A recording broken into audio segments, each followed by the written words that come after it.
All right, hey everybody, this is Pastor Tim with Jesusconnect, and it's really kind of sad in a way because um, when I started Jesusconnect, there was tremendous response to it. We had literally hundreds of people a night that were coming into our chat room. Um, at that time, we were on Wire Club, and we were seeing just an explosion of growth and people coming to the Lord, and we were discipling people, and it was exciting. Every day was thrilling and exciting. And then after a while, we went into where we had a few problems on that site, and I ended up leaving there for eh, just because I felt my time was up there. And we went in on Rabbit Chat, and then we had 2 years of very successful ministry on Rabbit Chat. We were seeing a lot of different people coming to the services. I mean, we averaged 17, 20 people a night, and sometimes more. If we were on longer than a few hours, we would have had 100 people a night on there as well. Things were good. Um, but that site ended up closing down, and we ended up having to find a new home. And we've struggled. There's no doubt about it. We've struggled to try to find um, a new home for Jesus Connect, and in a way that we could grow and have that consistency. And for a time, we did on Discord. For a time, for almost a year, we had continual growth. We saw people not as much as Rabbit, not as much as Wired Club getting saved, but we did see some people's lives change on Rabbit Chat, no doubt about it. And we had a good influence. I'm sorry, on Discord. We were also on Cosme for a short spell, and we had quite a really good response on Cosme as well. Um, but in the last year, we have really started to go down. Our numbers are down. Um, our Discord ministry is pretty much dead. We don't have any other platforms right now that we're really on that we're growing on. I mean, we could go on Wire Club again. I'm sure we could get some people. We talked about going on You Now, and I'm not sure what that would do or not. We could try it, yes. There's some other sites too, but it seems like the group chat thing is sort of a dying thing. It's becoming a dinosaur. Group chat has been replaced with what I would call podcasting, where you have a broadcaster who's broadcasting his ministry, his church ideas, his podcast ideas to the world.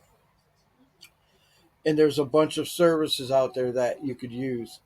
You could use StreamYard, but it's one person's kind of, sharing whatever his podcast is to many different people at one time. That seems to be the trend now.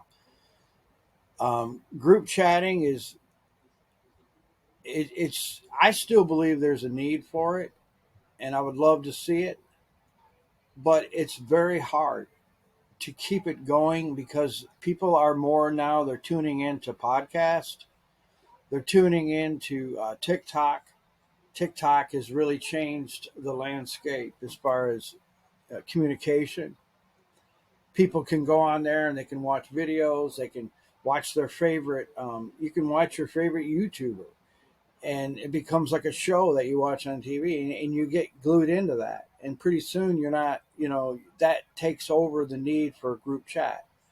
Now, like I said, I still think there's a genuine place for group chatting, and maybe you know that's what we have to figure out is how we can make that work again.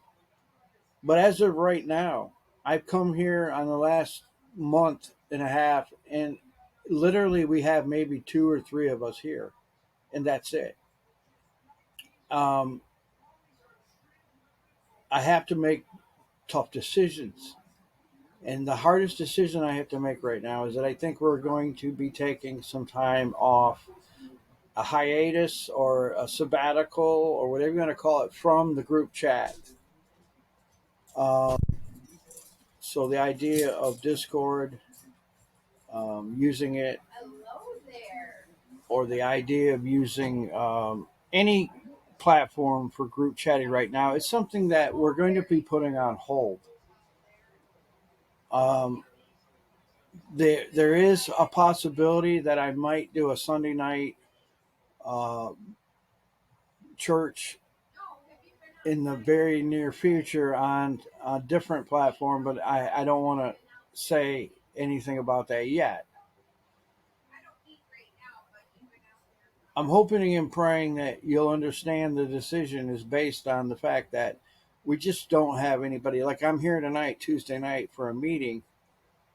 My fault. I didn't get the word out sooner, but most of the time we know that Tuesday nights has been our meeting night, and there's nothing. Nobody's here. And I understand that the server's dead, and so it's easy to just forget about it. But the problem is that we need help. We need people that are willing to step up and say, "Yeah, Pastor Tim, I'll help you." Now I've given 10 years of my life to online group ministry, and I've never asked for a dime. I've never really asked for money. I mean, occasionally I've asked for help if we were going to do something, but that never really ever materialized. We've never really set up any way of even getting payments. I mean, we do have a PayPal button on a few other sites, but we've never been about that. We've always been about freely sharing the gospel, encouraging people in their walk with God, and being a place for people to come. And many people have benefited from that. Many people have told me this has been a lifeline for them. The prayer that they get.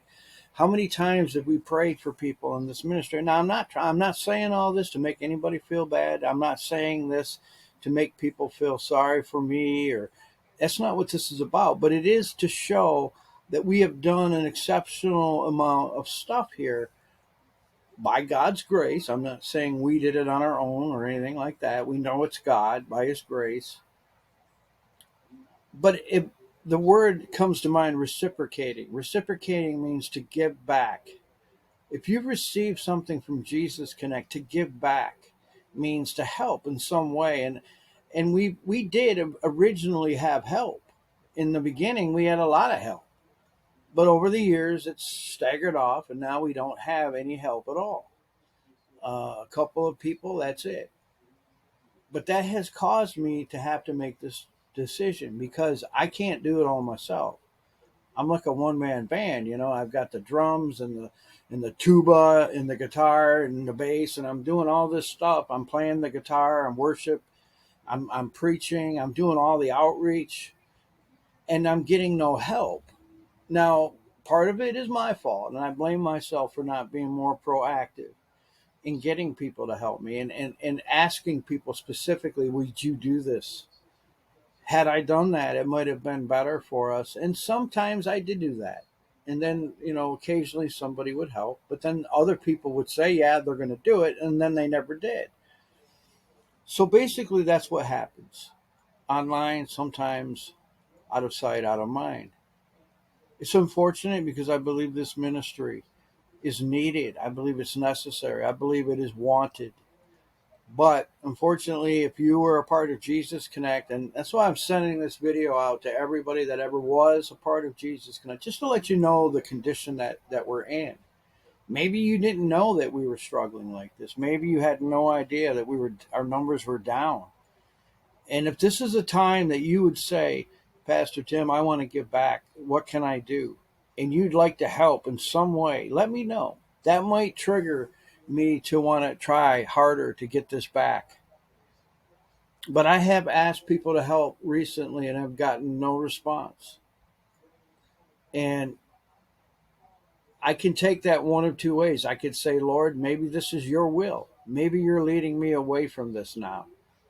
Or I could take it that this is still God's will, but people aren't being obedient to the Spirit and helping. And that's, I don't know which way is true.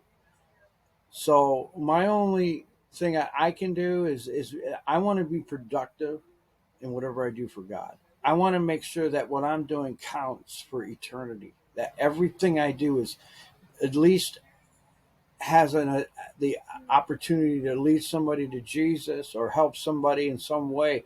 And if I'm preaching in a vacuum and there's nobody there at the other end, I have to stop that. I'm not being effective. I'm not using my talents the best I can use them for the Lord. So I have another project right now that I'm working on, and it's more along the lines of a podcast and using more social media, like Facebook and Twitter, to get the word out and to raise awareness of coming into the 2024 election. America is hanging in the balance by a thread, and I'm a patriot. I'm a person that believes that we should be all about our country, and our country is going to hell in a handbasket. So I'm starting a ministry. Um, it's called Revolution 24, and it's all about revival. We're going to be praying for revival. I'm going to be hopefully going live, streaming in different places where we're going to do live prayer, bringing awareness to people about the events prior to the election, helping people to make wise decisions and get people motivated to vote. We have to vote the people out of office that are destroying our country. If we don't, we're not going to have a country. So there is a news and politics section of our blog. There's also a prayer and watch that we invite people to come and help us pray for the nation. We're also going to have articles and blogs and content, and we're connecting our site to Telegram, which is a chat app which allows you to have access to instant messaging us directly, having live. We can live stream from there. So, and it's a phone app. You can get it like WhatsApp or whatever, but it's also, you can get it on desktop too. That's what's so nice about it. It works on every device, but it's very good. I've really been looking at Telegram for a long time, and it really will. It's actually connected to my blog, so you can click on and go right to the chat in Telegram, and it's got all the tools, all the bells and whistles of a good chat. So that will be probably what we're going to be doing going forwards. This is what I'm about, what I'm passionate about. Is revival. As you know, I've been preaching on it. I've been believing God for it. So this is not something that is out of character or different. It's just something, and I've written articles on it. And coming into July 3rd weekend, we want to do a big push and a big launch of this Revolution 24. I have a lot of messages that I've already shared on Battle for the Soul of America. You can put it in the bathroom. In these things. So we're going to be sharing those messages, and we also have a podcast on iTunes that we did. It's a book you can get on iTunes, The Battle for the Soul of America. We're going to be featuring that during this introduction of this ministry. And that gives us about a year to start pushing towards the 2024 elections. And so when we do this, we want to get motivated and get people motivated. It's not just political though. For those of you that think this, it's very spiritual. We're going to be praying for revival. We're going to be sharing messages. These messages will inspire you, I guarantee, to serve the Lord in a greater way. So that's what I'm going to be doing. We're going to be taking a break from the group chat. But there will be group chat in this, so it's not going away completely. It's just a different way of doing it. So if you'd like to be a part, in this video, there'll be a link where you can actually join. Um, You can subscribe to the blog, but you can also join in by connecting to the chat. And that's going to be your best bet if you want to get a hold of me and stay in communication with me over these next few months. Eventually, God willing, Jesusconnect will come back when we're more ready, when we have a better idea for what we want to do. So hopefully and prayerfully we'll be able to see this launch and it'll be successful for the kingdom and for the glory of God. Thanks for listening. In the video link there, you can click on and join uh, the blog, and then from there you can click on at the top. There'll be a little link of the discussion chat. You can click that, and then you can go to the channel either by web browser or mobile, and you can join in on our chats and see what's going on. And as we share live streams and all that, it's all going to be happening there. So we'll see you, and God bless. It's been a blessing serving you as a pastor online. I'm not done yet, but we're just taking a break. God bless.